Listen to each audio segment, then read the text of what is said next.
Dear Mr. Rice, this letter is a follow-up to our recent meeting at the recording studio. If, after reading this, you are interested in hearing my story, call on me. I no longer work for the Las Vegas Daily News, for reasons of personal health, to put it delicately. The real reason for my cleaning out of my desk in midsummer this year was because of the mystery killings. That and frustration. So now I am here prostituting my God-given talents as a flack for actors. That's what I do when I'm not lined up at the unemployment office, or Department of Human Resources Development, or whatever nonsensical name the state of California chooses to call the place where you get your dole. I'm still not completely settled in, and I brood a lot. If you were in my place, you'd brood a lot too.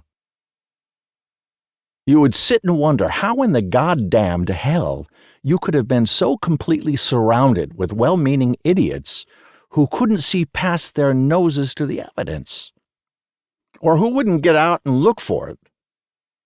You would sit and think of the queer set of thefts and of the incredible murders, 7 by my count, 5 by the district attorneys.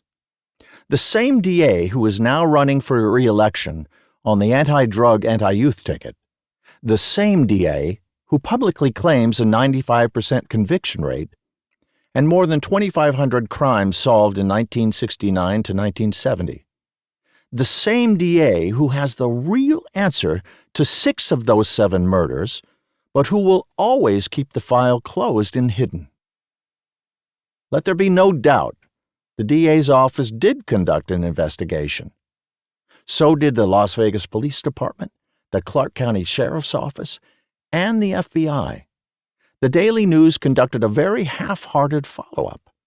My own, very much off-the-record inquiries led to my disassociation with the Daily News by mutual agreement. While I can remain sober, I'm going to try to get it all down on tape and in print. If you don't believe it, okay. If no one else does, also okay. It's no skin off my nose. But whether or not you do believe it, don't bother me about it. Don't even mention it in my presence once you've finished with my notes. As far as everyone is concerned, the matter is, if you'll pardon the expression, dead and buried. And that's okay with me. I'm stuck here lying awake nights and wondering what the survivors, the relatives of those poor souls, what they think about, and how they feel when they're told the coroner's theory about how they died, when they are told what finally happened to the murderer. But also, I still have a living to earn. It's not my problem anymore.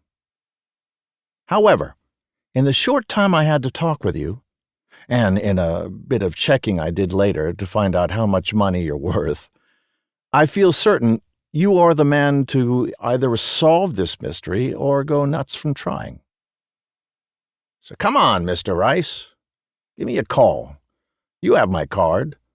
Don't let the greatest crime story of the decade, of the century, go untold. Get out of your gray flannel suit and do something really useful in the world. Expose the bastards that have the secret. I just can't fight it alone anymore. Carl Kolchak. This is the story behind the greatest manhunt in the history of Las Vegas. For the first time, the facts behind the incredible police cover-up designed to save certain political careers from disaster and law enforcement officials from embarrassment are revealed. Between April 25th and May 15th, 1970, a cold-blooded fiend murdered 5 unsuspecting victims. Each of the victims was apparently unknown to the other. None knew their executioner.